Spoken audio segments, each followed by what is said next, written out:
उद्धव अजीत गुट और बीजेपी शिंदे को सीएम नहीं देखना चाहते थे, संजय राउत का बड़ा दावा। पांचवें चरण के लोकसभा चुनाव के तहत होने वाले सभी 6 सीटों के लिए चुनाव प्रचार तो शनिवार शाम थम गया, लेकिन बयानबाजी जारी है। शिवसेना यूबीटी के नेता संजय राउत ने रविवार को दावा किया कि महाराष्ट्र की मौजूदा सरकार में शामिल दलों एनसीपी, अजीत गुट और बीजेपी के नेता 2019 में एकनाथ शिंदे को मुख्यमंत्री के रूप में नहीं देखना चाहते थे। राउत ने मीडिया से बातचीत में कहा कि अजीत पवार, दिलीप वलसे पाटिल और सुनील तटकरे जैसे नेताओं ने मुख्यमंत्री पद के लिए शिंदे के नाम का विरोध करते हुए कहा था कि वे उनके जैसे कनिष्ठ और अनुभवहीन व्यक्ति के अधीन काम नहीं करेंगे।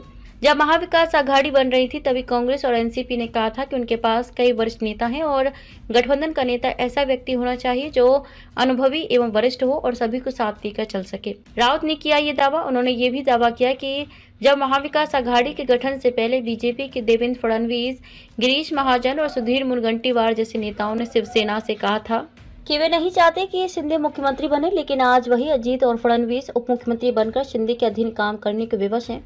राउत ने कहा कि शिवसेना ने शिंदे को पहले ही शिवसेना विधायक दल के नेता के रूप में नामित किया गया था, लेकिन बीजेपी ने कहा था कि वे नहीं चाहते कि शिंदे गठबंधन के मुख्यमंत्री बने। बाद में जब कांग्रेस एनसीपी के साथ मिलकर महाविकास आघाड़ी बनी तो शरद पवार और कांग्रेस नेता राहुल गांधी को लगा कि गठबंधन को चलाने के लिए ऐसा नेता चुनना चाहिए जिन्हें तीनों दलों का समर्थन प्राप्त हो, इसलिए उद्धव ठाकरे को मुख्यमंत्री चुना गया। शिंदे गुट का आरोप। शिवसेना शिंदे गुट के नेता संजय सिरसाट ने दावा किया है कि एकनाथ शिंदे को मुख्यमंत्री बनाने पर शरद पवार को कोई आपत्ति नहीं थी। आपत्ति थी तो उद्धव ठाकरे को। रश्मि ठाकरे चाहती थी कि उद्धव ठाकरे मंत्री बने। रश्मि की इस इच्छा को अजय चौधरी और रविंद्र वायकर का समर्थन प्राप्त था। सिरसाट ने राउत के इस दावे का खंडन किया कि शरद ने उद्धव को मुख्यमंत्री बनाने पर जोर दिया था। उन्होंने कहा कि जब शिवसेना बीजेपी गठबंधन टूटा तो प्रबंधन शिंदे को दिया गया और उनसे ये भी कहा गया कि अगर आपको मुख्यमंत्री बनना है तो ये सब करो। उस वक्त खर्चा भी शिंदे ने ही किया था। उस समय पुलिस ने रैकी भी की थी। तब पुलिस ने बताया था कि शिंदे मुख्यमंत्री बन रहे हैं इसलिए रैकी कर रहे हैं, लेकिन बाद में स्वार्थ आड़े आ गया। अजीत पवार, सुनील तटकरे, सुनील प्रभु के अलावा एक और गुट सक्रिय हुआ। फिर उद्धव ने अपने नाम का ऐलान किया। सब कुछ पूर्ण नियोजित था, मैं इस सब का गवाह हूँ, शरद ने बताया सच। उद्धव किस तरह से महाविकास आघाड़ी सरकार के मुख्यमंत्री बने, इस बारे में पहली बार शरद ने एक कार्यक्रम में खुलासा किया। पवार ने कहा कि महाराष्ट्र में 2019 के विधानसभा चुनाव में बीजेपी के 105 और शिवसेना के 56 विधायक चुने गए। हालांकि नतीजों के बाद बीजेपी और शिवसेना ने 2.5 साल के लिए मुख्यमंत्री का पद साझा करने को लेकर तकरार होने लगी। उद्धव और उनके प्रवक्ता संजय राउत ने लगभग हर दिन इस मुद्दे को उठाया। इसके चलते बीजेपी और शिवसेना के बीच बेहद तल्खी पैदा हो गई। इसके बाद राज्य ने महाविकास आघाड़ी का प्रयोग देखा। आघाड़ी में 3 दल शिवसेना, कांग्रेस और एनसीपी थी और 30 नवंबर 2019 को उद्धव ने मुख्यमंत्री पद की शपथ ली। इससे पहले पर्दे के पीछे क्या हुआ, उद्धव ने मुख्यमंत्री बनने का फैसला कैसे किया, इसका खुलासा शरद ने किया।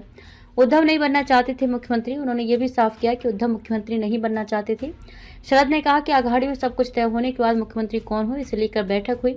इस संबंध में हमारे पास शिंदे का नाम कभी नहीं था। शिंदे के नाम पर शिवसेना में चर्चा हुई होगी, लेकिन उनका नाम हम तक नहीं पहुंचा। जब विधायक दल की बैठक बुलाई गई तो प्रस्ताव रखा गया कि राज्य का नेतृत्व किसे सौंपा जाए।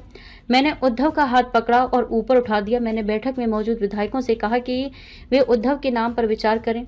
सभी ने ताली बजाकर समर्थन दिया। तब भी किसी ने शिंदे का नाम नहीं लिया। पवार ने कहा कि मैंने उद्धव को क्यों चुना, इसका कारण यह है कि शिव सैनिकों ने बाला साहिब के बाद उद्धव के नेतृत्व को स्वीकार कर लिया है।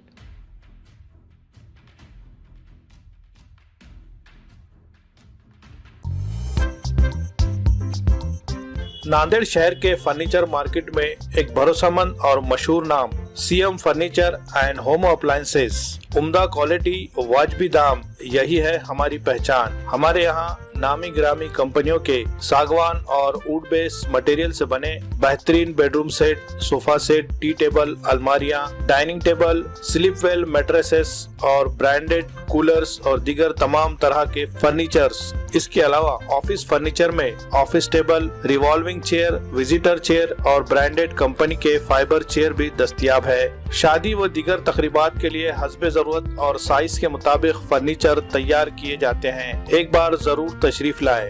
प्रोप्राइटर नवाब यासिर और नवाब जुबैर।